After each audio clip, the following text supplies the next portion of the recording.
proudest day and the proudest time in the seat of a rally car, because that day and that hour and those minutes, I got the bit between my teeth. You know, I really stood up and was counted and said, this is not getting away. I remember when we pulled on our helmets and Donald says to me, what are we doing? I said, we're going for gold, Barrett. That's all was said. I can still picture that run. That was just the best run ever.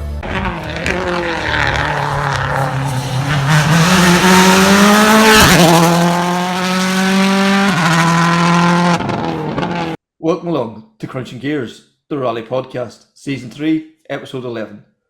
Once again, we're going to talk rallying, but not just rallying. World Championship rallying. Connor, Sweden last weekend. Great rally. Oh, listen, it was fantastic to watch. We had everything. We had, proper snow event, well-run event with great coverage, and exciting battles the whole way through. And we even had WRC 2 cars leading at one point. Yeah, look, our special guest host once again, Luke Murray. Look, from an outside looking in, it just seemed to be, we've always wanted a great snow rally over the last few years. We've had gravel and supposedly snow, but like Friday delivered in spades. First off, I just want to thank you for having me back on, and apologies to the listeners because they seem to keep inviting me back, so I seem to keep finding myself back here. So sorry, everyone. But yeah, Friday was one of those days that I think reminds you of why rallying can be really just so special and exciting, because there were so many things and different factors at play. Like the heavy snow that happened made the stages particularly difficult. I mean, they're always difficult running at the head of the field, but really difficult for those guys this year. As Connor said, those Rally 2 cars winning stages overall is how incredible it all was. Yeah, there was plenty that were caught out. I think there was one stage that claimed both world champions in the main field. So yeah, it was certainly a very interesting day, very dramatic, and the kind of day that, as I said, it makes you realise why rallying is kind of like no other discipline of motorsport, really. Yeah, and like our own Aaron Johnston sitting along with Takamoto, like 0.something of a second off the lead at the end of officially day 2. Like we thought, oh my God, did we dare to dream? Like unfortunately went wrong on Saturday morning, but like Taka drove a fantastic rally on Friday, and as you so said there, really difficult conditions. But he really did seem to turn a corner in Japan. And if we could just now get the result and just finally get that monkey off his back, I think Taka could really bounce on. Yeah, I think it's very clear that Taka is a rally winner in waiting. Like he's demonstrated now that he's got the speed to do it. As you said, I guess the sad thing for him is he's been close, but he's never managed to quite get it across the line. What happened on Saturday was just really, really unfortunate. It's a mistake that caught out so many other people. As I said, it's world champion teammate Robin Perr, who we all expect to dominate the weekend. Oit Tanak, who was going well, a 2-time winner in Sweden, he was caught out. So it's so easy. You take one corner slightly too quickly, and there's kind of no going back. As soon as you've lost it, the snowbank wins. You can't give him enough speed. So yeah, it was a big shame because he definitely had huge potential, and he was taking time out of Lappi in the morning. Everything seemed to be going his way, but unfortunately didn't quite manage to get it across the line. I guess the thing that we all just hope now is that Taka feels ready and recovers from that, because he did look like, I wasn't there in the service park, but I know people that were, and they said it was really hard to sit there with him on Saturday when he was sort of going through what happened, because he was clearly very emotional about it. He takes these things really personally. Like he felt like he let the team down. And it's a horrible side of this sport, isn't it? It's the side that no one really wants to see. Like everybody can tell how much this means to him. And unfortunately, it just didn't quite go his way this time. But I'm more than sure that it will recover itself and he'll be back on top form very soon. That's for sure. And like Connor, Lappi, we know how good Lappi is. We've seen him over here in the Circuit Ireland back in the S2000 days. And it's fantastic to see him getting his second one. It's been 7 years now since his last one, 2017, Finland. It's unbelievable. It's such a gap between them, because I think Lappi, if he had got the right brakes, he could have been a world champion. Absolutely. And it was unfortunate. He probably was getting into that position with Citroen, and then the whole thing fell apart and he didn't get the chance to have that drive when they decided to pull the plug when Ogier left. So that kind of scuppered his chances, put him back to square one. He had to, fight for seats again. We saw last year, he was leading rallies. Mexico was one of those, again, just an unfortunate accident. And it was great to see him with a steady approach. He played the game really well, took advantage of his road position, but kept the head. He didn't get sucked into the battles. He watched what was happening around him and he took advantage of it. Yeah, look, we've seen sometimes Lappi, sometimes the head can go down a wee bit, but he really seemed to be enjoying it and just very relaxed approach last weekend too. I think this part-time program for him was a genius move from both him and the team, because from what I can tell, it was a Lappi decision. Obviously, Hyundai had to give the blessing, and I think it's possibly what they would have given him anyway. But it was a decision that Lappi himself certainly wanted. You'll see some drivers go to part-time campaigns and they're seeing that as an opportunity to build up more rallies, but he wants to be effectively at home more with his family, which is really credible, actually. And it's really nice to see how honest and open he's been about that. And I think when he arrived in Umeå last week, you could see that he was just relaxed. There wasn't any stress. Like, he didn't have to worry about certain things. He knew what his job was. It was to be the rear gunner to Neuville and Tanak. With his good road position, he found himself ahead of them. And then when Taka went out the way, he found himself over a minute in front. And that is the worst situation to be in as a driver, because all you can do then is lose it. But he kept his head, did the job, and yeah, quite incredible. I think there was a lot that were maybe wondering if that second win would ever come. We all knew he was good enough, but it was just whether it was actually going to happen. But back then, I saw a full head of hair. So that's how much has changed in that time. How about you, Kevin? Don't ask that question. Probably not. And one of them two guys, Taka and Lappi, stars of the rally, but they're undoubted head and shoulders above everybody else. Fourmaux, we've seen what they come back and done in the BRC last year, and got his confidence back, got his mojo back. But I don't think he put a foot wrong last weekend. Sweden, he's really stepped up to the mark this year. Really good run in Monte Carlo, Sweden. He's doing things with that Puma that we didn't think was possible. Yeah, I think we all sensed that he was ready again for this chance. He himself has been quite open there in retrospect that 2022 was essentially too early for the chance that he got. He just wasn't quite ready, wasn't quite complete. I think he made too good an impression, almost as weird as it sounds, on his debut in 21 when he got that chance in a WRC car as it was then. And it was almost a bit of a rush process, but he's gone back to Rally 2. He took that really well. He's extracted everything he had to. He's learned how to build a rally, how to manage his pace, how to sort of set realistic targets rather than trying to chase and be the fastest from the off. Because as much as you've got guys like Robin Perra now who are only 23 and they're defying logic, you still need solid experience of rallies before you can start pushing on to try and challenge for wins. And I think maybe Fourmaux was just trying too hard. He wasn't patient enough. Whereas now, completely different driver. I think the driver that we all knew he could be, but now it's great to see that he's become that. As you say, I think the really impressive thing for me in Sweden was obviously the result in itself, but the fact he was able to hold back Evans on Saturday afternoon. Like, he was losing time, but it was negligible. He did what he had to do to beat Elvin, a title contender, a former Sweden winner on merit, to that place. And a rally where nobody really expected either of the M Sport drivers, to be fair, to go well. So yeah, I think it's a hugely impressive result. We're not meant to feel things for drivers as journalists like I am, but I was really happy for him. I couldn't really hide it. I think it was just such a nice redemption moment for him. So yeah, I agree. As much as Lappi was impressive, I think Fourmaux was the star of the rally. Yeah, Conor, we got an opportunity last year before the Ulster to get, sort of a wee bit closer with the attended the pre-event test in the Ulster, just to see, Fourmaux at work, him and his co-driver, and they were meticulous in their work effort that day. They went through everything. They tested and changed things, and it's nice to see the rewards coming back to him. Absolutely. And he put a lot of work in, and we can see, this year the results of the WRC2 Fiesta and how strong it is. And again, a lot of that is down to the work that Adrien put in last year and developing that car and continuing to develop that car. And it was great to see, it's paid off. It's settled him. He's come back. And what I'm actually impressed with, he's jumped back into the Rally 1 and, been pretty much on song straight away with the hybrid system. Like we saw in Monte Carlo that Mickelson struggled to adjust his style of driving to match the hybrid and the regen braking and everything. Yet Adrien just seems to just naturally fit into that car again, and it's the level-headedness he's driving with. Monte Carlo, he came home not a scratch in that car. Sweden, not a scratch in that car.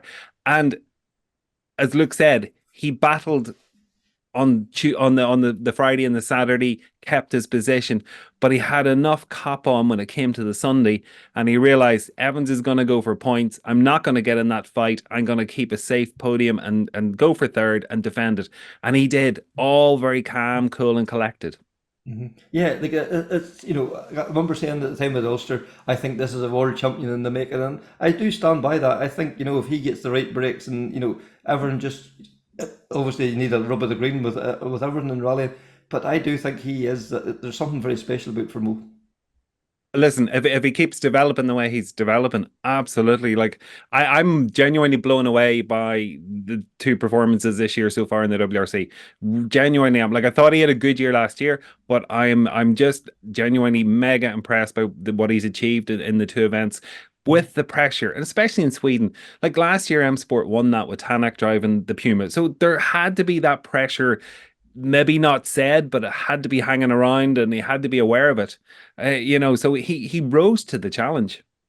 For sure. But if I can just quickly as well, do you know what's interesting now is obviously these two performances he's had are good enough for him to be third in the table, which is ahead of a certain driver that did drive that car last year. Yeah. So I think, now, I'm not going to try and suggest that I think Fourmaux will beat Tanak in the championship this year. It's quite unlikely, but I suspect there's a few in M Sport that are quietly sort of quite pleased about that. It's a nice little sort of, I don't know what the right word is, but do you know what I mean? It's certainly beyond the expectation. I don't think anybody saw that coming. I'm with Connor. I think, yes, last year was impressive. We all kind of thought, yes, he probably is ready for this step, but he's blown any questions out of the weeds already.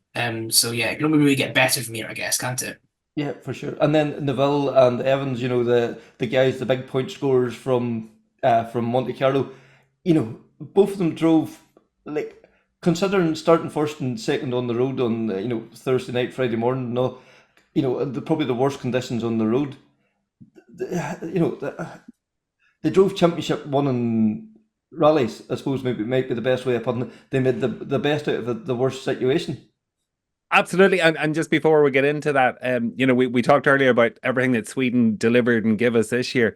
It also gave us a bit of that old school skullduggery as well. We have, you know, between Evans and Neville.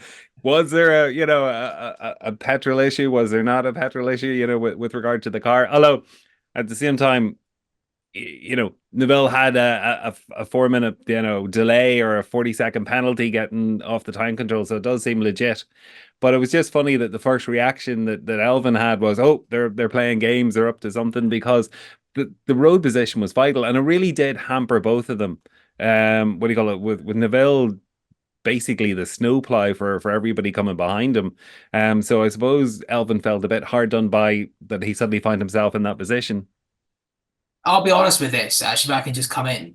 My initial hunch was similar to Elvin's, to be honest. That's kind of what I wondered if was happening. I actually do believe there was a problem. I've heard enough and I've seen enough of how, I guess, passionate Neville was in his defence, and there's evidence, or secondhand evidence, I've not seen it myself, but of seeing problems happening at other points during the weekend. So I do think it was a problem. But the undeniable thing is it did hamper Evans. Now, I've not sat and done the maths and worked it out, but I'm quite sure that had Evans not had to run first in the road on Friday, he would have got second on Saturday. So that's 2 points he's lost. Neville's championship lead is 3. So you can see the importance of this kind of stuff. Now, I'm not, again, this is not me trying to suggest that they've done it on purpose, but it's actually worked in their favour in a strange way. Like, yeah, you're right, it caused Thierry, but he was already kind of out of the fight with the guys anyway. So those 40 seconds weren't as important to him as the time Evans lost being first on the road was. So it's interesting. I do like a bit of needle between title contenders when you can get it. Yeah. And you know, we were trumpeting the return of the champion, you know, and it was all over nearly almost before it began. It was like himself and Tanak went out. Was it stage 3 or 4? And it was so disappointing. You know, we were ready for the fireworks, and they never really materialised. No, what do you call it? I suppose the super special on Thursday night, Callie won it, and the immediate reaction was, okay, yeah, he's back. He's just going to take this event. And it was the shock that Tanak went like, wow, he's gone. And next thing, Callie was out the same stage. Like, it was a bit of a, wow, what's going to happen next? And like, look, that opened the door up for, the likes of young Solberg and, the other guys in the rally too. Suddenly, the top of the timesheets. And you said, the thing we love about rallying is the unpredictability. Definitely Friday was unpredictable. Yeah, I think obviously Georg Lindemann got the stage win, and huge congratulations to him and James Morgan for doing that. But a little part of me did just feel for Oliver, because as weird as it is to say, he still never won a stage in the WRC. And I think that's one of those stats that's quite hard to actually understand in a way. I know he spent quite a lot of years not necessarily in a top class car, and when he did, things weren't exactly ideal at that team, but still, it's quite a weird one. And he was so close to getting it in the craziest of circumstances. But to be third overall after Friday was nuts. Like, I'm pretty sure that's the first time it's ever been the case for a Rally 2 car. I think it was the last time a Solberg had been there for 12 years. I think Petr was 2012, wasn't he? So that was quite cool. But yeah, it ended up getting fifth overall in itself. Even that is mental. Yeah. And I think a really probably underrated performance in that category, actually, because there was a massive herd of Toyotas that were all going very quickly. And we'd seen how good they were in the Arctic Rally a couple of weeks before. So yeah, I think it was a very mature and impressive drive. There was not too much to say about how he drove, and I guess that's the biggest compliment you can give him. There was no hairy moments, nothing scary. I know there's people that will turn around and say that he has to sort of win that rally because it's where he's grown up, it's his home event, but he still did it. As we've been talking about Robin Perra, that everybody expected him to win, and he didn't manage to get through without issue. So making the finish, it's an old cliche, but to win, you have to do that first. And yeah, and we always see like home pressure brings its own, a different kind of a pressure as well. And we've seen drivers, crease under that pressure before too. So to do it in such a level-headed fashion really speaks volumes of young Oliver as well. That's it. I just really kind of wish we could have seen what he would have done in a Rally 1 car, because part of me has a feeling he could have been very, very competitive. Given how good he was, it's 3 years ago now, when he got that unexpected chance in the Hyundai World Rally car in 21 Finland Arctic. So I struggle to think that Solberg isn't a better driver now than he was then. On stages that he loves and that he knows, it would have been interesting to see that for sure. But hopefully it won't be too long until he's in one of those cars. I wonder how many WRC team managers are, after watching that result, are wondering, why did we not sign him for this year? So Conor, you got a chance to speak to Aaron Johnston when he was just home from Sweden and getting his thoughts on how he felt the weekend went for them. Yeah, it was lovely to catch up with Aaron, and again, thanks to Aaron for taking the time. As usual, when we catch him, he's literally stepped off the plane and just in the door at home. So it was lovely just to hear his thoughts, how the weekend went. Aaron, thanks for joining us back home for a few days after a fairly tough Swedish rally. Yeah, thanks for inviting me on again, Conor. It's always nice to chat to you guys at Krunching Gears. Yes, home for actually about 3 weeks now. We have a considerable break up until round 3 in Kenya. Obviously, with not going to Mexico this year, it means that we have an extra bit of time, and with the way that Kenya now has moved forward to its traditional Easter weekend date, let's say, it means that there is a bit of a break, obviously, between round 1 and 2, which are sort of winter events waiting on the spring. But at the same time, maybe the weather in Kenya won't resemble the ideal spring conditions, but we'll have to see how that plays out over the next couple of weeks too. And looking back at Sweden, got off to a great start. Tak always seems to go well in those snowy, icy conditions. He just seems to have a feel or a natural enjoyment maybe for those type of stages.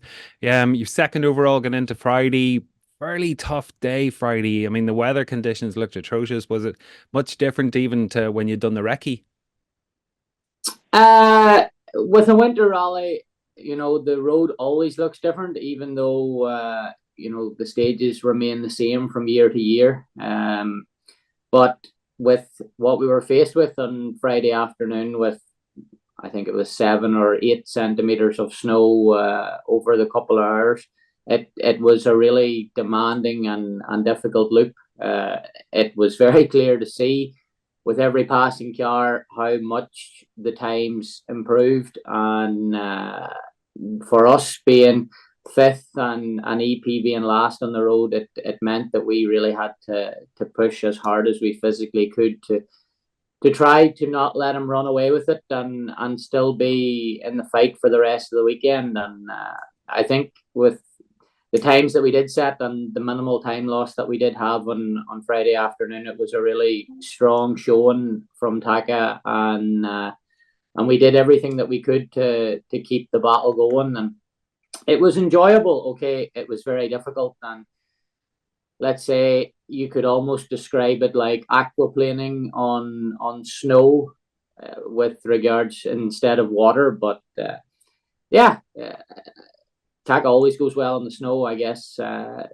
From this program started when he moved to Finland 6 years ago now, obviously with the hard winters over there and how forgiving the snow is, there was a lot of preparation done on this surface with him and the instructors from the very beginning. So for me, it's also still one of my favorite surfaces. Okay, I guess it's not so new to me anymore because I've done maybe, I don't know, 12, 15 winter events at this stage, but it's still nice to push on a surface that you can barely stand up on. And this weekend, it didn't really work out for us with the banks, but it's fun to be leaning on them as well, just not too much.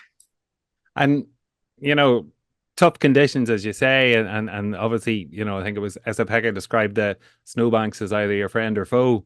But like, you know, it's a rally that claimed 2 world champions. You know, were you surprised to see Kalle and Oit getting caught out on stage 4?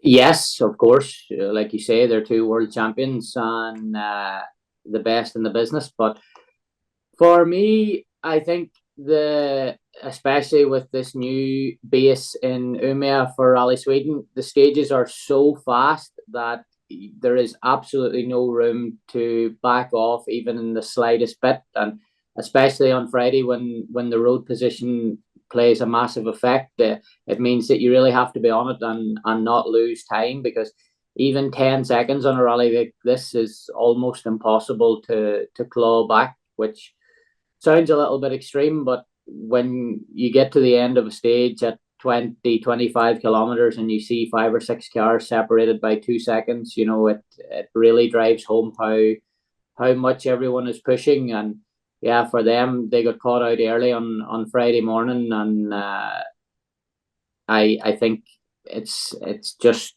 they've just been unlucky again, touching the snowbanks, and sometimes you'll just bounce off them, and sometimes they suck you in like we've seen. So it's like EP says, they are your best friend up until they're not. So as we mentioned there, you know, Friday was tough going, snow, you know, thick, heavy snow showers. So, you know, watching it on TV almost looked like fog, and, you know, snow falling, covering the lines. I mean, how difficult was it out there, especially trying to find a line or you know, in the snow and the ice? Yeah, Friday afternoon was really, really difficult. And when we came to the end of the last proper stage on Friday, stage 7, before heading back to Umeå, I jokingly said to Taka at the finish line, I hope that you can see more than me, because in the dark, with the heavy snow coming down and the lamp pod on, it was extremely difficult to see where you were going. And with the stages being so fast and with so much snow on the road, that was impossible to see any sort of a line. It made it incredibly difficult. And Taka coped exceptionally well in these conditions, and especially with EP running 2 cars behind us on the road, and it was quite clear to see how much faster each car made the road as the line cleaned. So to only lose a handful of seconds to him, I think, was an incredible drive from Taka, and again, being fastest on the first stage on Saturday morning. It was setting up to be a really strong fight, and you know, it was great for me and also Taka and the team be in this position and fighting for, you know, our first victory. And I think with what we showed there, hopefully we can build on this. And of course, there are many things that we still have to learn, but we're getting stronger as a crew every single time we come out. And I think the job Taka did at the weekend proved that, you know, hopefully it's just around the corner for us. And we will keep doing everything we can together as a crew and with the guys and girls in the team to make that happen as soon as we can. And like, it was a really tasty battle between yourselves and Esapekka on Friday, and it was great. And, you know, watching the Rally TV live coverage and the rest, and, you know, all the commentators and anybody they spoke or talked to, or even the you know, the messages on Twitter or X, you know, the fans wanted both yourselves and EP to, you know, to come out on top. There was a great sympathy and interest and I suppose support for both of you guys. Yeah, listen, obviously being teammates with EP in 22 and the Toyota, we are very good friends, and also myself and Yanni are very close, and I have a lot of time and respect for these guys. So it was nice to be in a battle with them. It would have been really nice to bring it all the way over the 3 days, but it ended for us quite early on Saturday morning. But it's not too often that you can say that you're happy for your rival to win an event, especially when they're driving for the opposite manufacturer than you. But yeah, kudos to them and congratulations. It's been a long time coming. Finland 17 was their boys' last win, and I think even themselves would admit that it was a difficult season for them last year. So to see them be on the top spot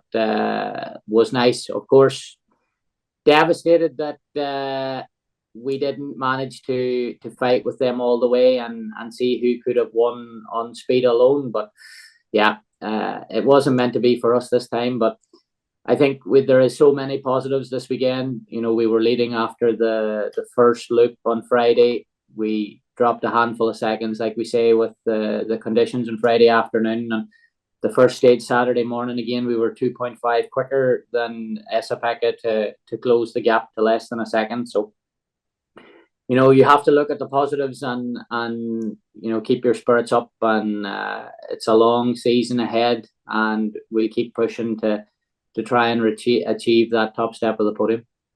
And, you know, as you said, you know, you'd close that gap on EP less than a second. What was the strategy for Saturday? Like, is it just flat out, like, does the team, you know, provide guidance on that, or what do they want to, you know, I suppose it's a very high risk and reward strategy. You're putting a lot out there, and as we saw, you know, it can bite. So what is, you know, when you go out on the morning like that, where you are fighting for the lead, is it like, we want to take the lead and that's it? Or is there a weighing up, do you know what, a podium might be better? Hindsight's a wonderful thing. And sitting here now, of course, you would have taken a podium or second place for sure, instead of the disappointment of having to get the shovels out. But at the same time, we're competitors competing at the very top of the sport and the World Championship, and we want to win. We want to do the best results that we can, not only for us, but for the team. And of course, with Callie being out on Friday, it meant that we were also thinking about this. But at the same time, you know, we wanted to push on, and nothing really changed on Saturday morning. We have in Toyota, we have a meeting every morning and make a plan, and from this it was just do the same that you had been doing the day before. And yeah, that's what we did on the first stage on Saturday morning, which was also a brand new piece of road that nobody has ever done before. So to take a handful of seconds back out of him on this stage definitely built the confidence moving into the rest of the day. And in this particular place that we did get caught out, it was a little bit off camber, and yeah, we were probably a little bit too fast, but at the same time, we just kissed the bank with the rear, and it was no different to a dozen banks that we had kissed the day before, and this one just bit us hard and pulled us in at the front, and that's all she wrote. And as a co-driver, obviously head down, you're in the notes, concentrating on your part of the partnership. And the feeling is literally through the seat of the pants. At what point do you start to get that sensation, oh, we're just going a wee bit too hard, a wee bit too sideways, more than we should be, this isn't going to end good? Well, in this particular place, I genuinely didn't think that it was going to have the repercussions that it actually did have. Like I say, we touched it with the rear, and it was no different to any of the other banks that we had hit on Friday. And if you watch the onboard, I'm already reading the next sequence of corners, because it didn't feel like anything was going to happen. But it just pulled us in, and the speed was so high in this place. Like, we were in fifth gear, and you can watch the onboard to see how fast we were going. But the speed then, when we did hit the bank and it pulled us in at the front, it just sucked her in, and she got beached, and we were really far down. And then with the front wheels and the rear wheels then were sort of sitting up. They were still on the ground, but they were sitting up with no weight on them, so we had no traction to get out. And there was two marshals at the previous junction before, which was only a few hundred meters, and they ran up the road to try to help as well. And of course, I had to go back down the road a little bit before the corner to warn the cars coming, because we weren't on the road, but we were a little bit on the rear. But it was fine. The road was clear, and everybody could continue. And if there had have been a spectator area close by, or a couple of guys at this particular place, maybe it would have been possible to get out. But with only ourselves and the two marshals, the car was too far into the snow, and stuck for the day.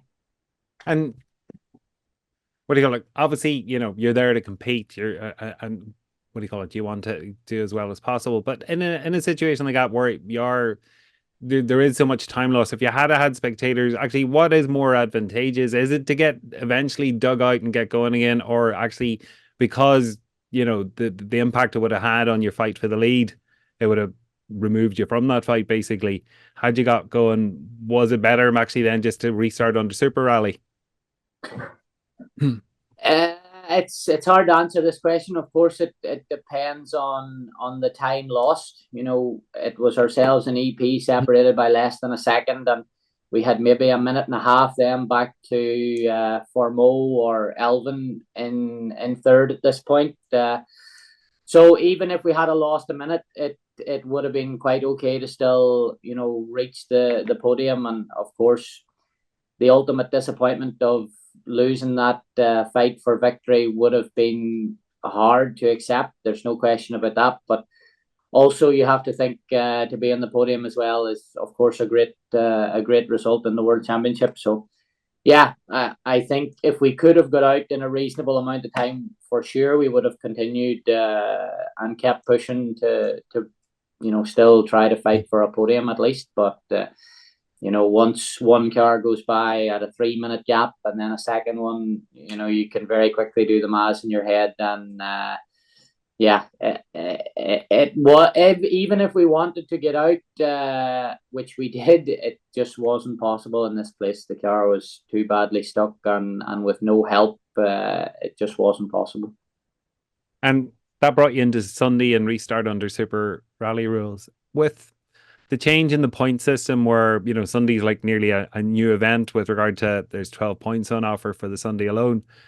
How has that impacted strategies or changed how you view Sundays, or in these scenarios where you come back under Super Rally, where it is just about trying to get as many points as possible? Is there a different approach to a Sunday now?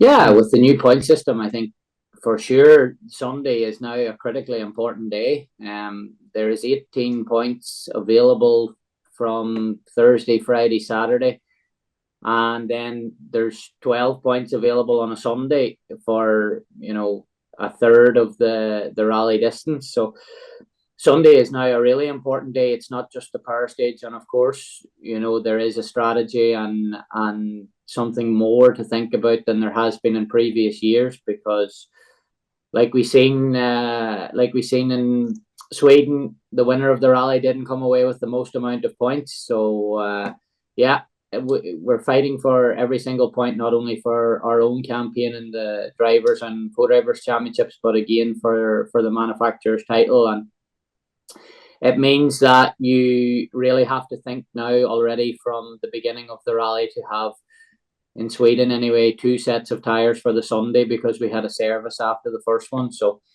it's important.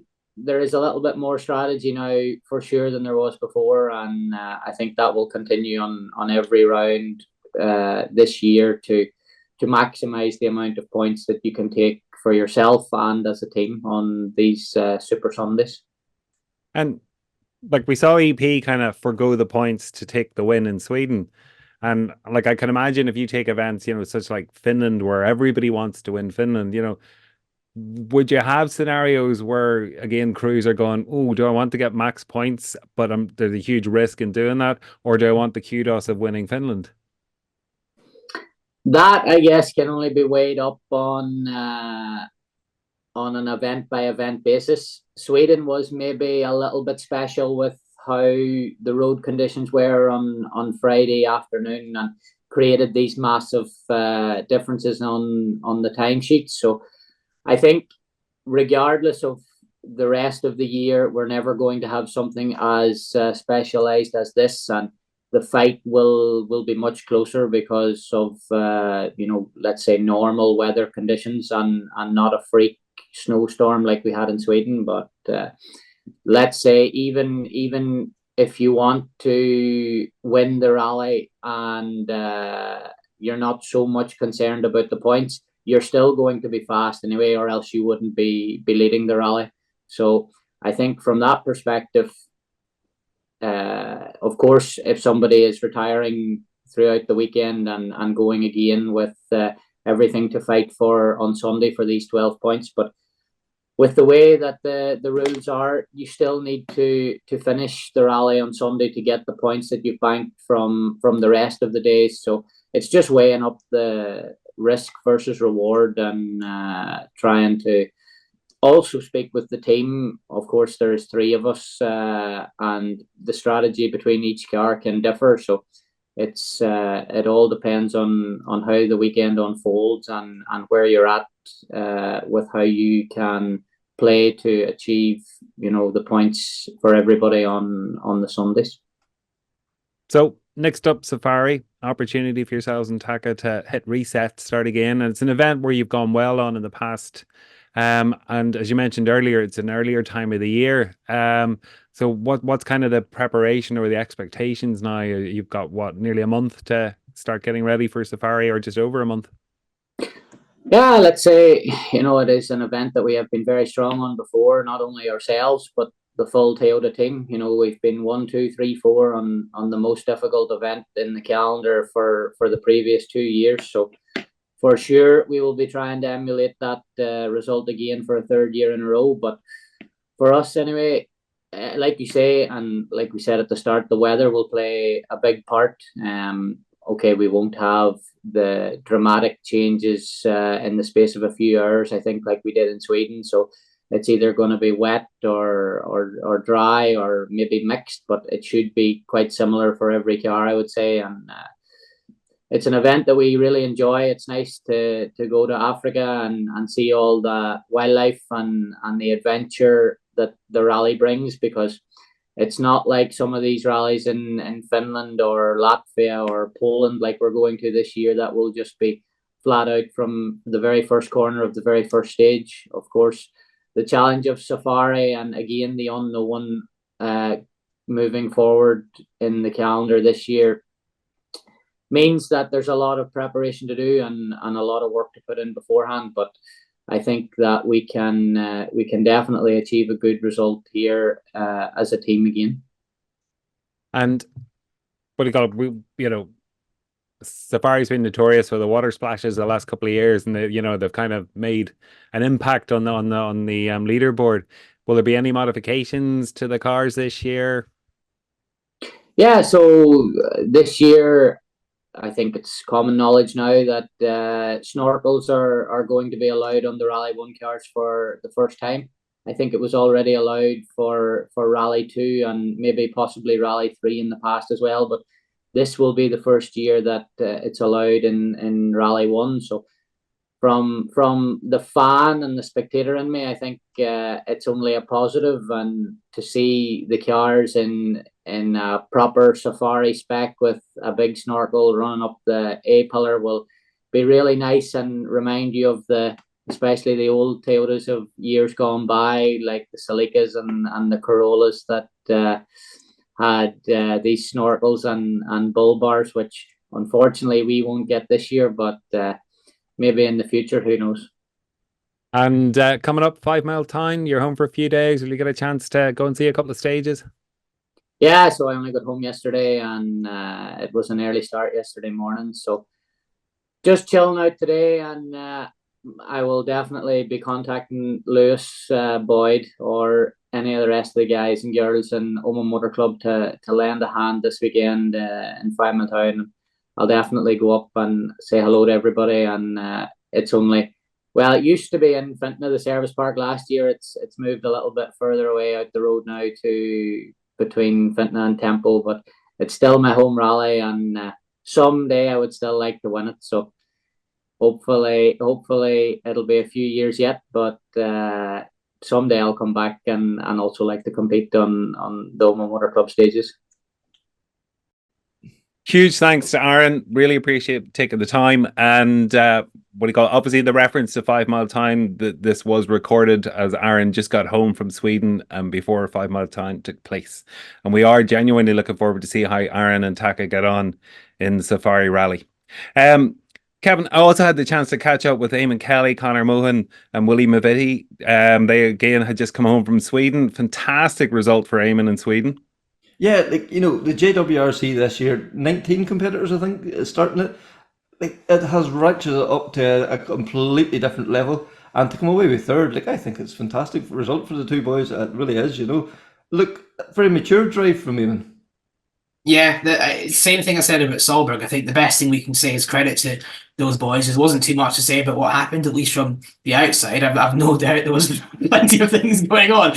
But yeah, in a field as quality as that, to get third, particularly on a surface where you wouldn't necessarily expect the Irish boys to be flying, is, I think a really, really encouraging result looking ahead to the rest of the season in terms of a championship. So well done, Eamonn. I've not spoken to you in a while, but I will do. I'll buy you a Guinness next time in Dublin, if you're allowed to have them still. I don't know if that's in the Motorsport Academy diet these days. If you are, there you go. I'm sure he's probably allowed one. Hopefully now that's a springboard to go on into the year. Well, that's it. Plus, it's a good positive result. The next event for them is Croatia, which he won last year. So, it's a really good start to the year for them. Solid points on the board early on. And, the winners in the JWRC in Sweden were the Scandinavians, so that's going to level that playing field a bit more to get on to tarmac, which is going to suit Eamonn that bit better. That's for sure. I think we'll hear from the two boys and Willie Mavitty as well. Guys, thanks a million for joining us. Just back from Sweden. Third position in JWRC. Not a bad start to the year, Eamonn. Yeah, it's a pretty solid start, especially when we look at how we started the year last year in Sweden, rolling not once but twice. So it wasn't really hard to go better, but no, a podium is really good. And especially in a field of nearly 20 drivers, there's always such big anticipation going into a season, who's going to be on it and who's going to be fast, etc. So yeah, third definitely it is pretty good. And here, look, snow's not necessarily my strongest surface either, so it's nice to be going into tarmac now with a solid haul of points under our belts. And Conor, Eamonn mentioned there snow's not the strongest surface. I think, is this your fourth event in the snow? You really, it is a surface you don't have the experience on. Yeah, no, I'm sure we've only done we wouldn't have done that whole lot of on snow, and we really start this year. We have been concentrating on it, going to Sweden to get as much prep on it as possible. But no, Eamon adapted to it well and drove well on it, and I think we're fairly used to snow now at this stage. We've been out on it that much. And Willie, second year of looking after these two in the JWRC, is it getting any easier? Yeah, I'll hear Connor. They're not so bad, to be honest. As the time goes on, I'm starting to learn more and more what they like and what they don't like. So yeah, in that sense, it's getting easier. Yeah. And what about the nerves? What were they like this year? Starting the, field of 20 JWRC entrants this year. A lot of tough competition. Plus, going back to an event that didn't go so well last year. So how did you keep them settled, Willie? I think Eamon had a plan in his head. We sat down before the rally and we made a bit of a plan on where we wanted to be throughout the rally, different days where our targets were. And it was pretty stress-free, to be honest. The recce went well. The preparation before the rally went well. There was no dramas in between. Like, there's some rallies you can go to and there can be plenty of different bits and pieces that don't go to plan even before you get to the start of the rally. But no, Eamon's preparation for this one, and Connor's now paid off and pulled together a bit of a plan of attack and executed it, and it all came together. And Conor, last year after Croatia, was chatting with Eamon and, basically was saying, you got the win in Croatia. How did that come about? And Eamon's answer was, we had a plan. So, Conor, how important is that, having that preparation, having, a strategy when you come to these events? Yeah, especially like when you go to the WRC events, you need to know what your aim is for the event and where you want to be and what pace you want to be on, because like you can't be going to them thinking that you're going to be like, you just have to get into your head that you have to work to the plan and stick to it, because they're such long events and so tough, and something can go against you, but you just have to learn you're going to have good stages and bad stages, so you just have to take the good of the bad and just keep working and keep plugging away, and it eventually will come. But you just everyone's not always going to go the way you want it to go, basically. And Eamon and the recce, the conditions looked pretty good, but when you got to the event, and particularly Friday, where it was practically a snowstorm, how much had conditions changed? How much did you have to make changes to the notes, for the second pass, that type of thing? Yeah, I know the first day recce was really nice, like proper sunny blue skies, conditions were mint. Second day was a little bit more challenging with the snowfall, but yeah, Friday was proper like blizzard conditions, and it was difficult enough during the day, but when it got dark, that's when it became a massive challenge. It was like, obviously you're relying heavily on your laser lamps, which are so bright and as good as daylight when they work well, but when they're reflecting the heavy snowfall, it's like having a curtain pulled over your eyes. It's so dazing. So you're actually driving through the stages without your laser lamp on. Well, I wasn't anyway, because it's it's genuinely easier to see without it than just use the mediocre headlights on the Fiesta, and it's not great, but it's better than being blind. So yeah, it's a savage challenge. You really have to listen to your pace notes and trust them, and really just drive the conditions. Obviously, the heavy snowfall also meant that as time went on, between cars, the snow was building on the stage too. So if you got offline, you were into heavy snow and it got very, very slippy. And it caught a lot of people out. But again, it's thanks to the prep we've done and the rallies we've done before. We've kind of experienced stuff like that. And you're going into a stage and it's going to catch people out. So you just have to be smart about it. And Connor says you just pick the stages where you have to push, and the ones that you have to maybe use a sensible head and maybe accept that you're not going to be the fastest, but you'll get through it and not drop time. And they are such long events, so that's the way you have to approach it. But yeah, once we got Friday over us, the rally was really, really nice conditions and very, very enjoyable to drive in, and surface was good. And see, when you get that on snow with the studded tires, there's nothing like it. It's just pure class. And Connor, from calling the notes, in those conditions. It's it's an extremely fast rally, but also where you have that nearly whiteout effect from the snowfall and the snow banks in the road. Where does the road end? Where do the banks begin? And when you're looking up from the notes every now and again to make sure you're in the right, how do you kind of keep assured you are in the right spot? To be fair, actually, I thought it would have been worse. It's not as bad as you might think it is. The call notes, it's when you get into a rhythm, it's once you get going at the start and get into a rhythm, I find it just everything just clicks, and you know what speed your driver will be carrying and what he should be carrying and what corners he should be taking faster and what corners he should be taking slow, and you just sort of get into your head and you get into a rhythm and it just all works. Really, it's for all the lack of times you do look up on the straight of the road, really, when you get into tight sections, you can't look up, so you just have to keep calling and just feel it all. So, but no, it just comes to you, really. And what do you call it, Connor? You had a couple of what do you call it? Friday, you had fogged up windscreen, I think, first stage of the morning. That's a bit of a tough start to the event. How do you keep everything calm and settled in the car and get that sorted? Out here, we just got up and kept going on. It's one of them things. Shit happens, and you just have to get over it and just keep going on. No point. It was the first stage, and we knew it probably. We couldn't let it get over us. So we just started the next one and just went on from it. Nothing really you can really do about it. Just have to put it over your shoulders and keep going on. And Eamonn, fairly drama free. Like, I think you had a spin, a puncture, you caught a slow moving car at one point, but apart from that, there didn't seem to be too many issues for you. Yeah, no, I know. And to some people, that might sound like a load of issues, but again, when you're doing a 300k event, that is pretty unscathed. Yeah, we, in terms of going off the road or hitting the car or anything, it was very drama free. We drove at a fairly comfortable pace. Obviously, you're pushing on, but I never felt like I was driving beyond my limit.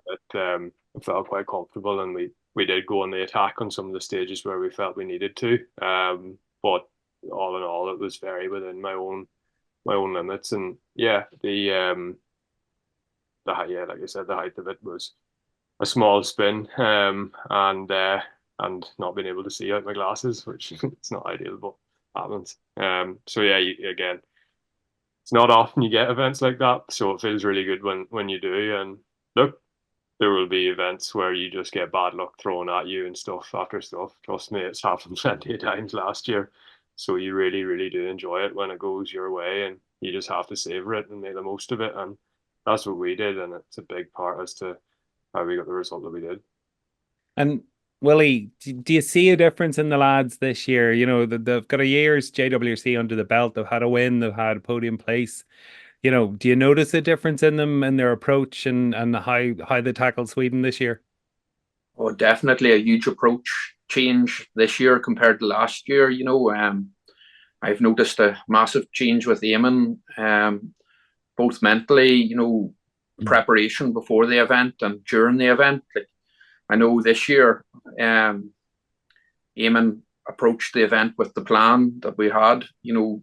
We would be happy if we were fifth fastest on Friday night, and we knew then we were in sight then of a podium over the weekend if we could maintain that fifth sort of at the beginning of the rally. And like last year, whenever Eamonn had arrived, if you'd have said to him, we're targeting for a fifth place, he'd have said, no way, I'm going for first on the first stage. So like Croatia was a big learning. Eamonn, I think, now has learned that the rallies are long, and it's about putting the plan in place and figuring out where you want to be during the rally to be able to get to the podium at the finish. The rally's not won the first stage nor the first day. And Super Rally, as great as it is to help you get back out again, this year with 19 cars, if you're Super Rallying, you've no points unless you have a few stage wins. So it's all about pacing yourself and getting the strategy all to fall together, that you're going to be in a fighting position come Sunday morning, that you're in a fighting position to get on the steps of the podium. And Willie, from being in and around the service area and the M Sport pulling team who are looking after the 19 JWRC crews, do you notice any difference this year? Is it more competitive? Is there more of a buzz, or is there a different feeling just with the increased number of crews competing for the same prize? Oh, there's a huge change in the service park. Like last year it was like a little family, with all of us together, and we all knew each other, and we all like picked and had the crack and the slagging and everything else. But this year, with all the 19 crews, it's impossible to have that relationship with everyone. So I think towards the end of the season, when we get to know everyone a little bit better, we may bond a bit more. But at the minute, it's every man for themselves. And I know there's a few guys that have returned this year, and we know them pretty well. But for the newcomers now, it's very much so we don't really get much chat out of them, to be honest. And Conor, stage 10 this year, I think that was your bogey stage last year where you went off. Like, does that cross your mind going into that stage again, or do you have it noted somewhere, or is there any extra words said to Eamonn, coming up to a particular corner, or what's the story? No, well, probably this our first pass over. There's on the corner when you come out of the corner. There's like, I don't know, I can't remember, like 300 or 400 straight maybe. Like, and we came out around the corner and Eamonn just let a big roar out of him, and we were just so glad to get around it at that one point. So we did, and we knew we had got further than last year now. But we had it well. We had it well noted and well looked at, and having well thought about it. But no, here it was just one of them things. It just caught us out, and that's it. Like, not only did we have it well noted, 3 of the other crews from last year told me they also noted it as Eamonn's corner, so it was a common theme. But yeah, glad to get round it. I was like, not this year, baby, not this year. And Eamonn, second pass must be tough. Like, between the 8 Rally 1 cars, then you have a whole rake of, Rally 2, WRC 2s going through. And, you guys have already been through it once. Like, how cut up is it? Where do you even go to pick a line, or whose line do you pick? Yeah, I mean, it depends on the stage. Some stages didn't cut up so bad. Like second pass, you could still really attack, and you could go faster than your first pass. But there was a couple of stages, like maybe the penultimate stage on the Saturday night, where it was like, I don't think I've seen any snow. It's just pure gravel. Yeah, it was gravel. It was like doing Dalby Forest in the dark. You might as well have been in Yorkshire. It was mad, just start to finish. And when I say we had like no studs left on the rear tires, there was maybe, you could have counted probably with both hands how many studs were left on it. They were just destroyed, and that's tough. You're driving and you're trying to commit, and that you can't commit to the same level as you would be able to on your first pass or with the better conditions or tires, and you just have to try and balance it and figure out in the moment on each corner what's the best approach here between not making a mistake but also trying to be as fast as I can with what I have. And yeah, that's always a challenge, but it's part of it. And we weren't the only ones facing that, so once you get that into your head and you just sort of relax a bit, it just flows, and you begin to enjoy the challenge of it. There's no point. I think that's one thing last year, I probably wasn't used to that, and whenever I got into those situations, I probably got a bit frustrated and think, sometimes you feel very alone in that situation. You feel like you're the only competitor who has this problem, and you're like, oh, we're dropping so much time here, but like, so is everybody else, and it's about how you deal with it. So yeah, I've learned to really enjoy them and just not worry too much about how much time you're losing or gaining or whatever. You just adapt to it and enjoy it. And Willie, good support from friends and family over the weekend in Sweden, probably more out there this year than the previous year. Was there a good bit of buzz? Yeah, there was, Conor. Sweden's quite a unique event, where the super special stage, the Red Barn, they run it, every day. So it takes a lot of the spectators away from the service park. So there isn't just as much buzz around the service park, but whenever you go out to the super special, it's amazing how many fans and spectators and Irish flags and everything that you see there. And, the support that Eamonn gets is serious. Like the amount of Irish guys that were standing waiting for Eamonn to come in at one point was brilliant, you know. And I feel that energy then transforms over to the boys, and you can see them picking themselves up as well whenever they see the Irish flag. You know, whenever we were on the way home, Eamonn was showing me a photograph of him out over a jump, and there was a Donegal flag just happened to be in the screenshot as well. Totally random, you know, that it was there. And you know, it gives the boys a good lift whenever they see that the guys from home are taking such a good interest into everything. And Eamonn, does it make it a bit harder in the evenings? You know, you're getting back to service, and obviously you want to go through the videos and stuff as well as get a bit of an early night. But like with more support there, is it a bit harder to pull yourself away? I know. Look, I think it's important to take the support, because you get a lot of energy from it. You know, that's all part of it. As Willie said, you know, you've come in from a tough loop. Be it good or bad, you know, still takes plenty out of you, and it's refreshing to see people you might, you know, vaguely know, and gives you energy back and motivates you to push on again, and reminds you of how much, you know, you're enjoying the buzz. And it's great to talk to people, and it just makes the whole thing feel more at home. And especially then seeing your own family. My dad was out there, cousins, and some family friends, and just being around them and having a crack, it's great, and makes it all the better too when you have a good result and everyone's there. So yeah, no, you don't. I would never neglect it. I think it's a really positive thing, and of course then you can't be with everyone all the time. You go and do what you have to do, but no, you feed off it in the most positive way possible.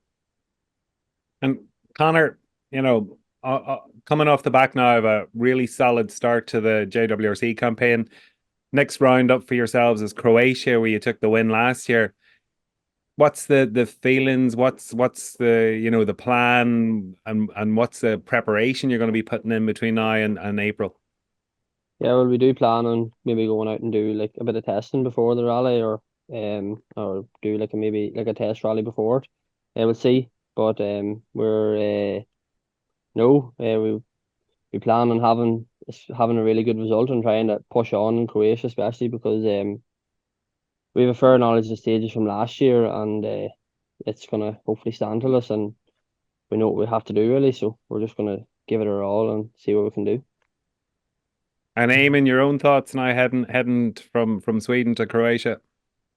Yeah, I think I'd like to be. I know I'd like to be, you know, pushing on towards that top end of the table on the timesheets and proving the pace that I know I have. You know, I don't always want to be seen to be holding back. Not that I'm holding back, but you know, yes, you can have a strategy at times to maybe drive within a certain limit and be on the slightly safer side of things, which, you know, it does work to get you a solid result if you stick to it. But, you know, you go rallying to be fast. So I want to prove that I'm, you know, versatile and capable of being fast, which is clearly pretty important. So, yeah, and Croatia's in no better place to do that. The fast tarmac stages, we felt quite at home in them last year. And here I drove a very safe rally last year, and that was off the back of having that accident in Sweden. And, you know, we felt we couldn't retire 2 events in a row. So it was very much a case of we need to get a strong finish here. But it's different this year. We've got a great haul of points in Sweden. We can go into Croatia with confidence. Been there last year. I've put plenty of prep into my notes over the winter.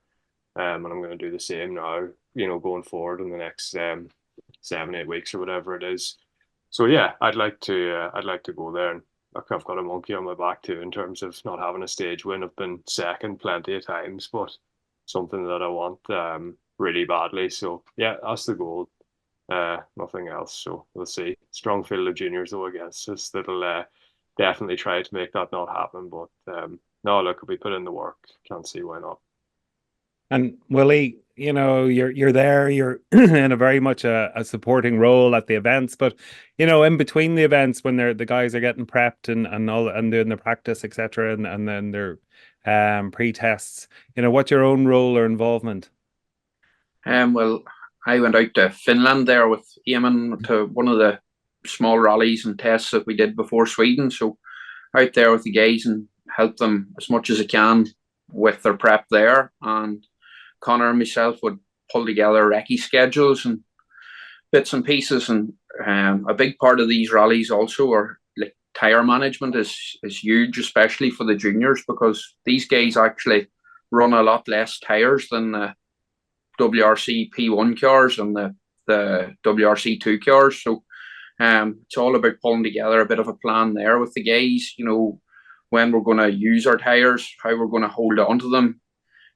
Croatia, however, it's a bit more unique because you have 3 different types of tires. So the weather changing can play a big factor like last year. So it's all about helping the guys try and take as much weight off them with the thinking maybe in the background and let them focus on their driving and try and pull together as much help as you can to them. And Willie, that tire strategy, like it's very important, as you say. You know, they don't have the same amount of tires. They've got to be really, you know, careful about what they use and how they use it. Like, you know, where do you pick up the hints, the tips, the advice for that? Well, I've been quite lucky. I've been going to these rallies now. This is my 3rd season in this sort of role. So learned it quite a bit with John because he had a fair bit of experience prior to me going out to help him. And the like of Sweden there, we were allowed 22 tires, and William was in the WRC 2 car obviously at the weekend. He was actually allowed 26, and on top of his 26 he was also allowed free shakedown tires, where we're allowed 22 and we have to include that into our shakedown runs. So really we're on the back foot from the start. Like, we're probably 8 tires less than the WRC 2 cars, and to be honest, the figure that they have is where you would want to be with tires, to not have to think about it or worry about it. But this weekend Eamonn stuck to the tire plan. Thankfully he drove tidy and didn't pick up any punctures, that we weren't using any tires that we hadn't accounted for. And you know, it all came together on Saturday and Sunday whenever, as Eamonn said before, you could see that the studs were completely gone on Saturday night.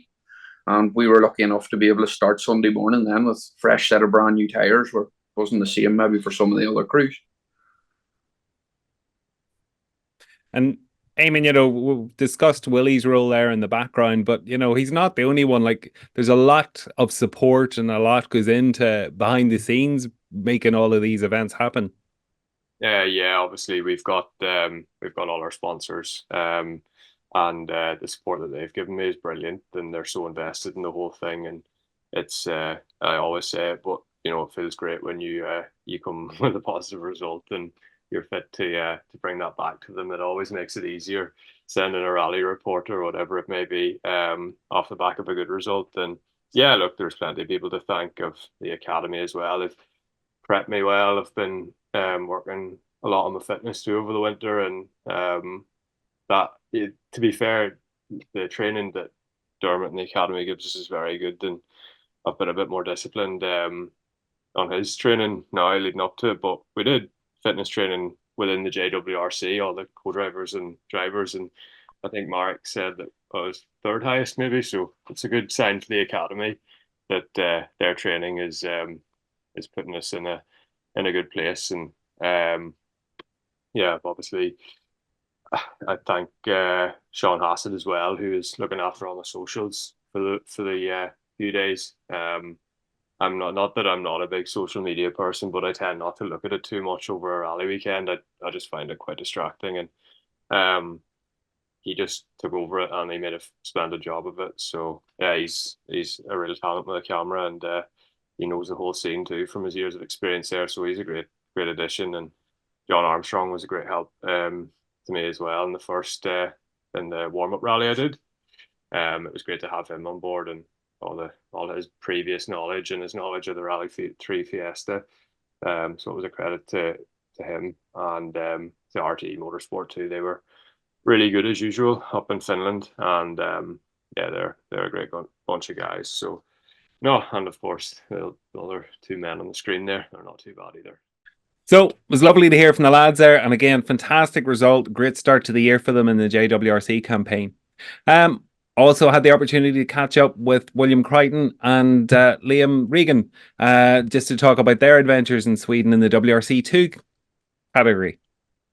Yeah, like, you know, it was probably a difficult weekend for them. Like, Will has no real experience of, you know, an R5 Rally 2 car. Like, other guys would have more experience and all that. So I think, you know, it was a good, solid performance. Yes, there's a few difficulties along the way, but I think it bodes well. And a wee bit more time in that car, I think, you know, we'll see the get closer to the top. And Rally 2 has got so competitive now.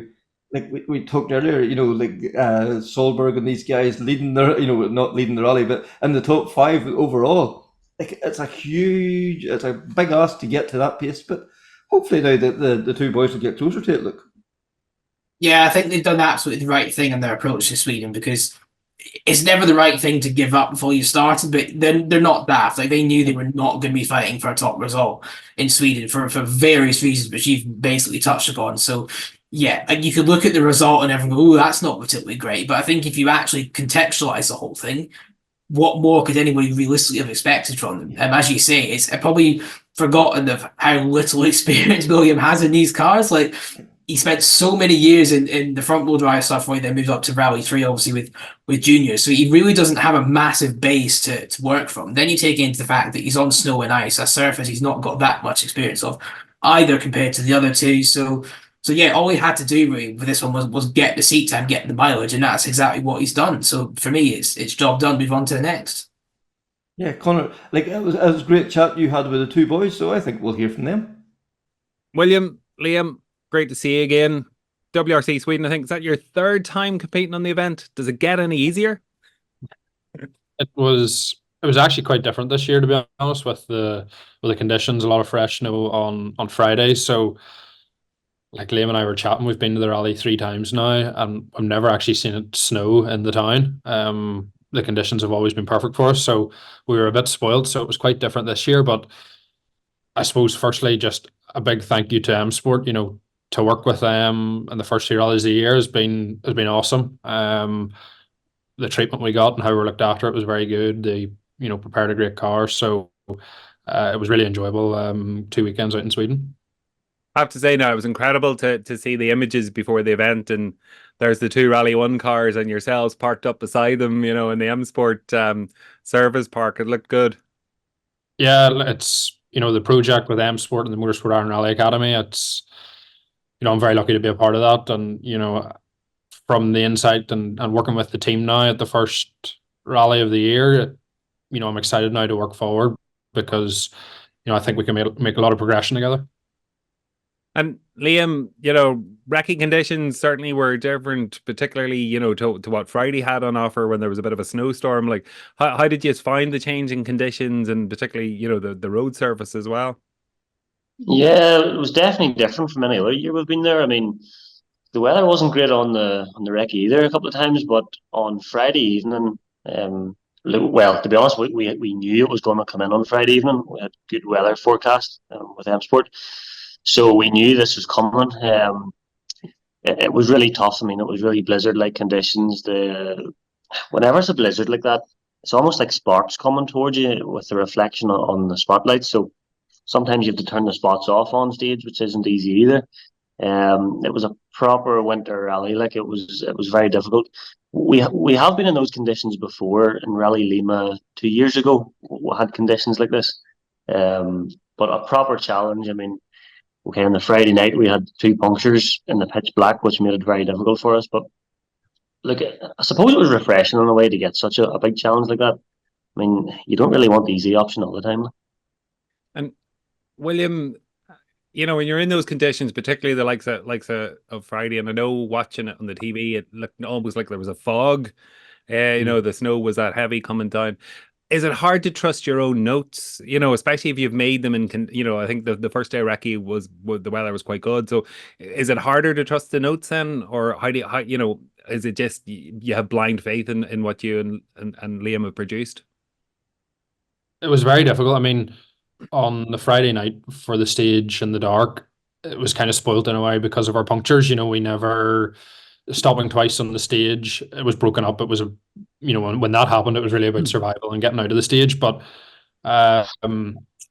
Yeah, I mean, it was snowing most of the day on Friday, so it wasn't too bad in the daylight, but you just knew as soon as the night came, it was going to be very, very tricky. You know, as Liam said, when you turn the spots on, your visibility is very poor, and then at high speed with the stages so straight, it's difficult. You're trying to play with the spotlights to get it best suited to work for you. So yeah, not a handy start to the rally, but as Liam says, a bit of a challenge. In terms of trying to trust the pace notes, it's hard because Sweden is so fast, so there's a lot of big straights. So when you have a big distance, in the pitch black when the snow is coming horizontal at you, it's just hard to gauge how far down that straight you are. So, I mean, usually I try to split my distances up with any signs, especially if that reflects in the dark, and any crests, trying to really break it up to make it more manageable. But you know, even doing that, it's next to impossible. But yeah, proper challenge. Yeah, because even, you know, again, following on the TV and you're you know, the live onboards, like there's times, you know, as a viewer, you couldn't tell where the road ended and the snowbank began. You know, so I can't imagine, you know, at 90, 100 kilometers an hour, what that must be like, and how much faith you're putting into, you know, making it round the corner. Yeah, there's nothing worse than the corner approaching you and you not expecting it to be there. uh, so yeah, no, like very difficult, but you know, I think we managed quite well with the two punctures. It was hard to find a spot to stop and change. The stage that it was on was very narrow. It's in the pitch black. You're trying to find a safe spot because there was so much fresh snow. Any junction you got to was really covered. So a lot of things went against us that night. So we were glad to survive and make it out. And then the weather got a lot better for the rest of the weekend, and you know, conditions were really perfect from then on. Liam, William mentioned the two punctures. Like that was what, the 28K stage, so it was a tough one to get double puncture. But with tire strategy, you know, how difficult, or is it easier maybe on snow managing your tire strategy, or is it just the same as any other event really? It's a bit different for us this year, Connor, because our allocation is now increased in WRC2 compared to what we're used to in JWRC. So from that end of things, it's a bit easier. M Sport are offering great help as well. We always talk with Marcus, our own engineer. He always comes to the rallies with us, you know. So between us all, we knew what we wanted to do with the tires. Notoriously, Sweden's not sore on tires in terms of punctures.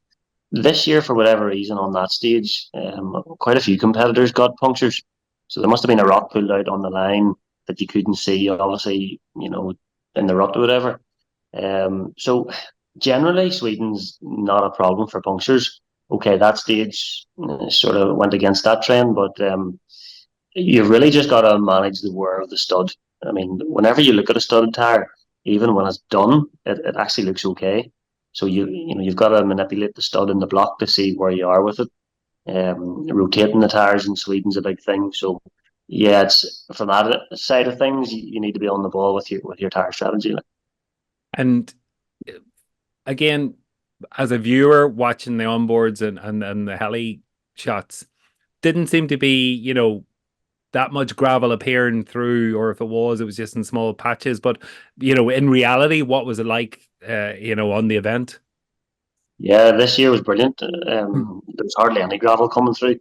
There's one stage, I think on Saturday, the gravel started to come through, but nothing like what we saw last year. On last year's event, there was significant sections, and whenever the gravel comes through, it just rips the studs out. Like it's really sore in the tire. So, especially with the fresh snow we had this year on that rally, you know, it never really got a chance to really cut up badly. So, I think that whole move up to Umeå has proven a great success. You know, it's proper winter rally, great conditions. So I think from that side, it's a great venue to have the Swedish rally.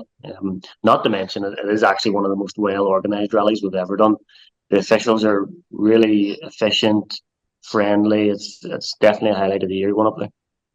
And William, how difficult it is picking a line? You know, I suppose you're following not far after the Rally 1 cars, and you know, there's what, a dozen WRC2s in front of you. You know, is it tricky, and then maybe even worse on the second pass? I mean, I would hate to be the first car on the road, especially after all the fresh snow. That would have been a nightmare. But I mean, by the time we get there, there's even with the snowfall, there was a pretty decent line. The problem is that if you come out of the line, you're a goner. You have no grip then on the fresh snow. So that's the challenge, and it's maybe not as difficult on the more technical stages. Less high speed, but whenever you're really high speed stages, especially whenever you're leaning on the car trying to brake on one corner to set it up for the next corner, if you pop out of the line at all, you're a goner. So that's always the case, I guess, and on gravel rallying it's important as well. But with so much fresh snow this year in Sweden, it was it was exaggerated, and it was even more important, and you got bitten worse if you didn't stay on the line. And Liam, psychologically, that you're going into what's a very specialist event, and obviously, it's the home territory for the Scandinavians who are growing up driving on snow. Do you feel on the back foot going into an event like that, or what's the approach? Not really, Connor, to be honest. We have raced Sami Pajari, we've raced with Kohornen on that surface, and okay, this year was hard for us going into the new car and the new team, so we were on the back foot in that regard. But as William said at the start there, thanks to the MI Rally Academy, we have had great exposure on snow and ice. We've done a lot of miles, had a really good test before that rally. So, look, it was Oliver's ideal scenario. He was really fast. Sammy is really fast. So, those boys, it would be like bringing those guys over to Rally Ireland and expecting them to race the locals. They might struggle a bit. So it's not daunting. You know what you're up against. WRC2 is so competitive. It's arguably the most competitive category in the whole show because what is there, 8 or 9 Rally 1s? So no, I wouldn't say it's daunting. We're relishing the challenge this year, to be honest. And William, step up to the WRC2 from the Rally 3 Fiesta. What's been the learning curve now that you've had an event under your belt? In these cars, you get up to speed so much quicker than the Rally 3 car. Especially in Sweden, if you have a straight at all, or any opportunity to get up to momentum, you need to assume that you're coming at each corner flat out. I guess for me in this rally, it was sort of it was easy to get frustrated in a way because, coming from the event in 2023 where we knew the Fiesta Rally 3 inside out, we had a lot of seat time in the car, we were driving it right in the limit. And whenever you get that feeling in Sweden, it's the ultimate playground. There's no other feeling. So, it's only normal that we weren't going to get that to that point in this car at our first event. So, we had only done 2 proper days in the car before the WRC event started. So, we have to be realistic. And then, to go out on Saturday and, we set a competitive stage time only about 4 seconds off the quickest RC2 car. So there's lots of positives that I can take from that. And, I think it was important to get all the kilometers and not get too frustrated and remember that there's a long way to go here. But, to drive those cars on those stages is so much fun. And, to take the positives out of that and some of the stage times that we did, and the team that I have around me this year, I'm excited to keep working now and try and close that gap to the top guys. And Liam, we spent the last 3 years with M Sport Poland, who were looking after you for JWRC side of things, but stepped up to the main M Sport team this year. Did you feel spoiled? We're definitely spoiled, there's no doubt. M Sport Poland have been brilliant this past 3 years. I can't speak highly enough of Maciek and Daniel, who was our pod manager, and everybody involved in that team. Dealing now with M Sport UK, it's obviously a bit different. But if Sweden's anything to go by, we're really looking forward to it. Everyone treats you really well. There's a good atmosphere. They are working for us. They take on board what we're saying. Very keen to help us. So, yeah, definitely spoiled. Their attention to detail is very impressive. So, I'm already learning things from. We have Pablo looking after us. He works for M Sport now. He used to work for Hyundai. So yeah, I'm learning off him right away. So yeah, it's really exciting to be part of it. And just under 2 months now until Croatia. When does the preparation start for that? Probably started already, actually, isn't it? Already started. Yeah, it's quite intense coming into busy period for us, but few changes, not so many changes. I think for Croatia, I've had a quick look at it. The service park's changed. I think there's one corner we need to watch out for again this year. Just what do you think, William? I think they've actually cut that out. Brilliant. And Yeah, Croatia's a difficult rally. I mean, we've had our challenges there the last couple of years, but we've got good knowledge of it.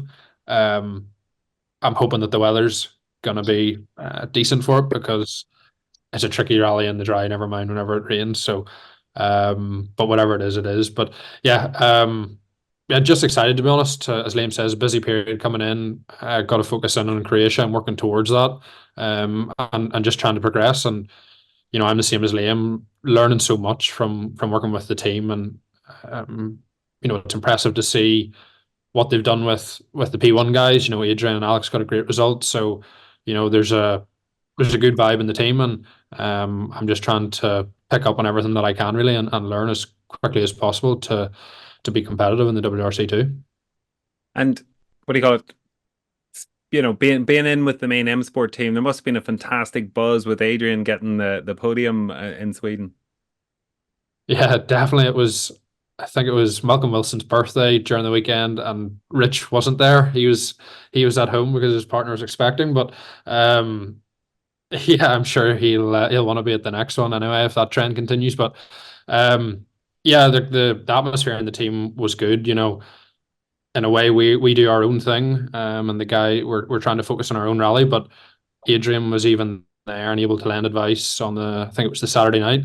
He obviously knows the Rally 2 car inside out, and to be able to bounce ideas off him and try and learn from him was really good, particularly whenever he was in a podium position for the overall rally there, that he had time to chat to me and offer some advice was really nice. Brilliant.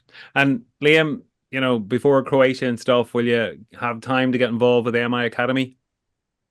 Yeah, we're trying to dedicate as much time to that as possible. William's probably doing a little bit more than I am, but you've just got to look at Eamonn's performance as well there in Sweden. That's really impressive. He's in such a big fight this year. I think there's 19 altogether. So it was great to see his result for the academy. And actually, if you look at the last 4 years in JWRC round 1, someone from this island has featured. So whether that was us, Eamonn, John Armstrong, I mean, I think that's something for this island to be really proud of. And it just shows you the work's going on in the background. Whilst William and I are the ones in the car, the amount of people behind the scenes working for us and helping us to get there is phenomenal. And a lot of that is through the academy. So yeah, we're very privileged and we don't take it for granted. So obviously we're trying to put as much back in as we can. So thanks very much there to Wall and Liam. It's great for you taking the time there. And I suppose before we finish up, we never mentioned the elephant in the room earlier on, the whole point scoring system. Look, I'm still a wee bit undecided. I think it has its positives and it also has its negatives too, but I think we'll give it another few events before we kind of go out, before I jump off the fence anyway at this stage. Yeah, undecided is actually quite a good word for it, I think. There's definitely pros and there's definitely cons to this.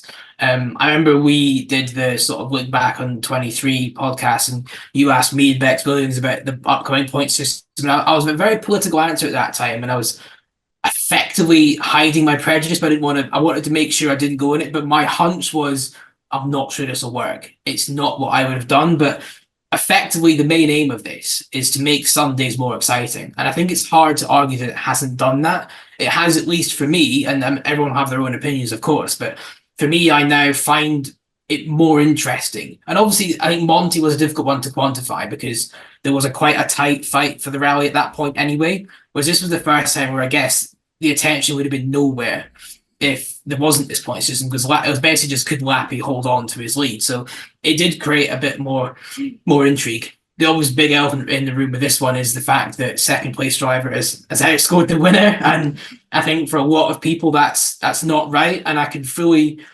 understand that. But for some reason, I'm surprising myself with this feelings. It's not how I expect myself to feel, but it doesn't actually bother me. I just don't think it matters as much as maybe it seems. Two reasons. One, I think, firstly, obviously we're all talking about it as a new concept, but realistically down the line, nobody's going to look back at Sweden 24 and think that's the weekend where Elfyn Evans scored the most championship points. Like, it's not relevant to what happened in the weekend. It's relevant to a season perspective where we'll say he outscored Yville or whatever, but that's a rally that Lappi won. I know there was conversation from Elfyn about wins being devalued potentially, but I don't think that thought went across CP's mind at all. But I guess that leads me on to the second point where I think it's quite a key difference, is that Lappi isn't a drivers' championship contender this year, because obviously he's only on a part-time campaign, so it takes something quite special for that to be enough to get a championship. But because of that, obviously he had no reason or incentive at all to go for those extra points. He needed to get a win. He had a big advantage. It made no sense for him. And he would have taken points off his championship fighting teammates if he had pushed as well. So it was a very clear strategy from him. But Lappi could have got more points if he wanted to, if the situation was different. But this is why I don't see this being a particularly common scenario. I think most drivers, in pretty much every single other situation, if they are leading, they're all greedy at the end of the day. You want as many points as you can get. So I find it hard to envisage a scenario where this becomes regular as the season goes on. I could be disproved with that. And if that is the case, then I think we do definitely need to be making some serious change, because it's not ideal. I can try and say various things I can, but fundamentally I agree it's not ideal that second place can score more than first. But for me, what's important is that it's a non-championship contender in this case that has taken less points. If it was Elfyn that had won the rally, say, and Yville was second but scored the extra points, then that's a bit more strange and everything else. But sorry, there's a lot of ranting and monologuing on. I'm still on the fence. To me, it's too early to tell yet. What I will say is, when the power stage points first came in, I thought, is that really going to work? But it did. We saw all the drivers go for it. We saw the drivers save their tires to have a full tilt run at the power stage. Hence why we had to get this quick fix to make Sunday more exciting, because Sunday, the first 3 stages of the morning were boring and it was all action was on the power stage. We saw Lappi choose a win over going for points and ultimate speed. And we saw the championship contenders, Neville and Evans and to a certain extent, Cali Rovanpera, give it socks to get as many points as they could on the Sunday. So it worked. Now, is there a potential? Could it shift the coasting back to a Saturday, possibly in the afternoon? I don't know. Where they all just, because they have to keep their positions to get the points for the Friday and Saturday. So maybe it might move the problem. That's yet to be seen. I don't know. Possibly my own thoughts are, I think it works. But maybe there's too many points being given. Maybe a maximum of 3 points instead of, back to the 7 points being issued. Maybe something like that, and minimize the points a bit might help. But I'm not sure yet. I like that call. I'm just going to jump in quickly. Yes, it's something I've been thinking about myself, because I've seen some corners of social media where calling for the power stage to be axed because they had got so many points, and I think that would be a big shame, because I think we're all basically in agreement that the power stage is a concept that works. It's interesting. It adds something, adds some flavour to the end of the rally. But yeah, 12 points is a lot. Like, I look at it, and Rovanpera, who, whether it was a big price to pay for his mistake, I guess it was, but he still effectively crashed out the rally, and he walked away with it from 11 points, which is a lot. In that situation, that's a lot to be getting. So yeah, I think there's definitely ways that it can be perfected and honed, but I know there's quite a lot of people that are already effectively calling for it to be scrapped, and I've definitely not put myself in that camp. I think, yeah, there's still things that I think could be better, but it's certainly interesting, and I like interesting. It makes things a bit more intriguing. As you effectively referred to there, Connor, there's a lot of tactics now that can go into this, which I think is never a bad thing to see either. Yeah, because rallying's not the same as it was 30 years ago. We've lost the 5-day adventures, and it's as a sprint. There's a lot more kind of nous needed now. There's a lot more sort of tactics. There's a lot more, we mentioned it earlier, skullduggery at times and one thing and another. And I think it needs to be mixed up a wee bit.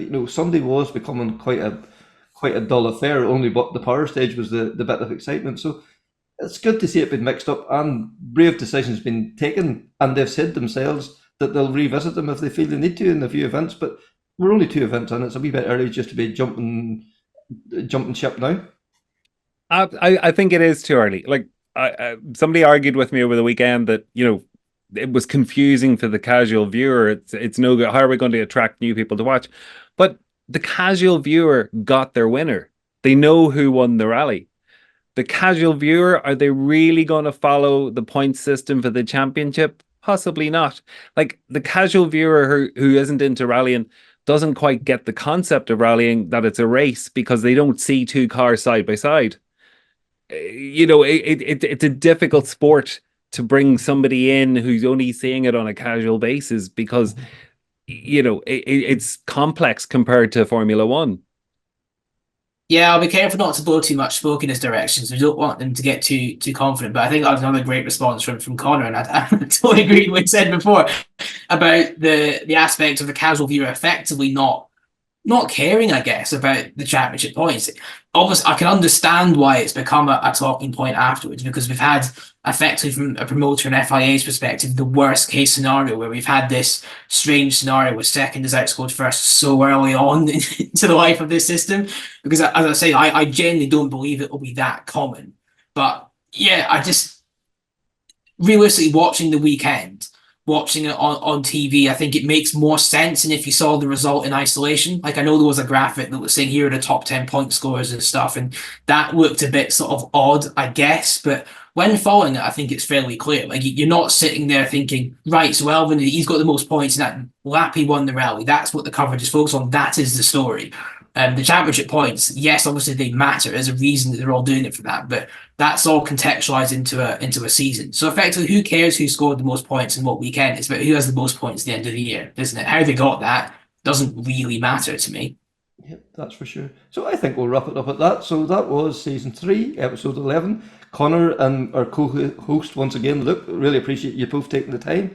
If anybody listening, if you could please like, share, rate, subscribe, I'll gratefully appreciate it. So until the next time, take care, speak soon, and bye.